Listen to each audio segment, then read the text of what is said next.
Yeah, I thought Jock had a good idea, and I'm also wondering if there's any value in anticipating things aside from just recommending them and trying to look forward into the ability of being able to improve the awareness in advance, if there would be any cost savings for the customer for doing something like that.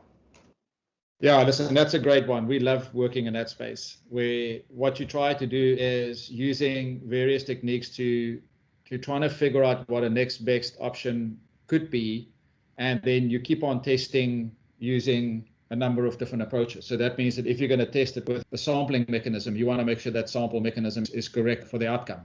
So the idea is that in this case, let's look at the audit example, say, versus the offer example from Brian, is that if an offer gets presented and it's a sale of a product that is targeted and you understand exactly where it's going to go, your configuration of that recommended technically would mean that you typically will have sales data that historically can be used.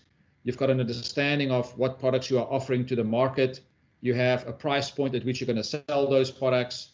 You have a place where the recommender typically will be bolted into, say, a web environment or an outbound or inbound sales environment. And that means that the conditions are fairly controlled. If you have uncontrolled environments, like expert-related environments or specialist environments where the data points are very small, and you have, especially with kind of anomalies within a particular discipline that you will only figure out once you run through one or two processes, that means that the technology recommender needs to learn more than recommend for a period of time. So you need to put it into, let me learn from what's happening in the environment first before I can recommend anything. And that's maybe one way that you solve the data problem. Reed, is that, and are you seeing it as well? So that means that while you're busy learning, you might anticipate and recommend, but because you have no history, it means that you probably need to randomize. So you need to use multi-arm bandits or other mechanisms to try to figure out what is most likely to be taken up by the target. Yeah, and I think sometimes if you have something just to get started, you can make some Cartesian data products out of some concept to just get the things going so you can continue to refine it afterwards. Okay, so that means relevant offers, no data to build, anticipating things. Anybody else got some challenges around recommenders or technology implementation challenges? Vijay, something about the confidence intervals, about the recommendations made, and being able to separate that between I don't know because I don't know versus the stuff that I know is quite noisy. Just having that understanding, that will help a lot. Yeah, that's a very interesting problem, isn't it? Because you're only really truly going to know what you should have known once you have delivered what you to the unknown and then validate it back.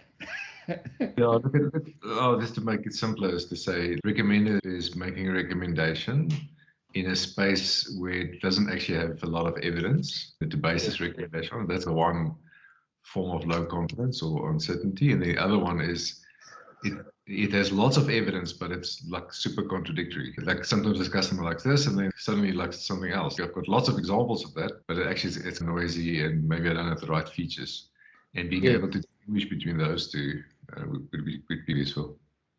Yeah, so the question is, what would the technology look like to solve that? Does that mean that you got a continuous training cycle, or does it mean that you want to interfere with the scoring mechanism? That's probably the options from a tech point of view. Okay, how do you know that your customers are behaving consistently? Oh, you don't, do you? Well, you don't. Always behaving consistently. Yeah. I mean, that's, and how do you factor that in? I'm not talking about schizophrenic behavior, but just inconsistent behavior into a model from the same customer. Does your model allow for that? I don't know. I'm not smart enough, but that would be weird. No, I think that's a very good point. That means that consistency, if you work with the assumption that the historical views or the historical data that will tell you historical behaviors are representative of how people are going to continue to behave going into the future, and you work with an hypothesis that that's stable, then you probably need to test if that is going to be stable. If you work off the basis that it's not stable and that people are going to be changing, It means that you need to have a technological process that deals with the data, feature store preparation, and all of that will happen. And then maybe looking at a bit like what Scott was saying is, how do you then understand that you've got confidence in so if you had to look at like entropy or some way to determine how much you really know about a situation, your confidence level could be influenced by how ritualistic the historical cycle has been, and then map that into the future cycle. So that the idea is that if you've got little data about somebody's behavior and you find that their behavior is typically erratic, that means that you probably need to explore more than if you had to do it if you know a lot about somebody and their behavior is very ritualistic. Yeah. So you need to be able to configure that. That's really what your tech should help you to do, isn't it?